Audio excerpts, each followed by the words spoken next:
America has exactly 1 week to avoid defaulting on its $14 trillion national debt. After weeks of negotiations, Barack Obama is no closer to reaching a deal with Republicans. Frustrated by the impasse, the president went on television to appeal directly to the people. He accused Republicans of holding the country to ransom and warned that failure to reach a compromise would trigger a deep economic crisis. Craig McMurtry reports from Washington.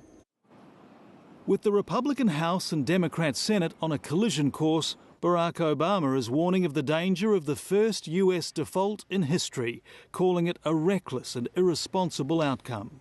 We would risk sparking a deep economic crisis. This one caused almost entirely by Washington. With the stakes so high, the Republican Speaker had his own televised reply. Is that the president wanted a blank check 6 months ago, and he wants a blank check today. This is just not going to happen.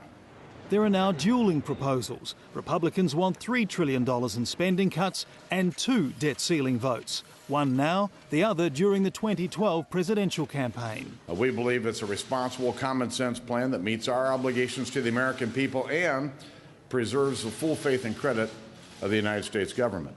But it's far from clear if Republican leaders can hold their own party room together.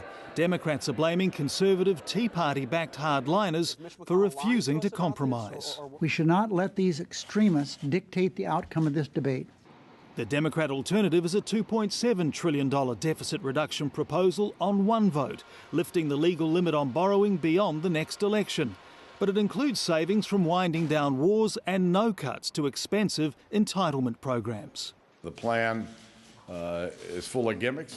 The row is starting to weigh on US stocks and Treasury bonds. The International Monetary Fund is calling on Congress to act urgently. We're about to go over the cliff. While the market is holding its nerve, for now there's growing concern that any band-aid political fix won't be enough to save America's AAA credit rating. Craig McMurtry, ABC News, Washington.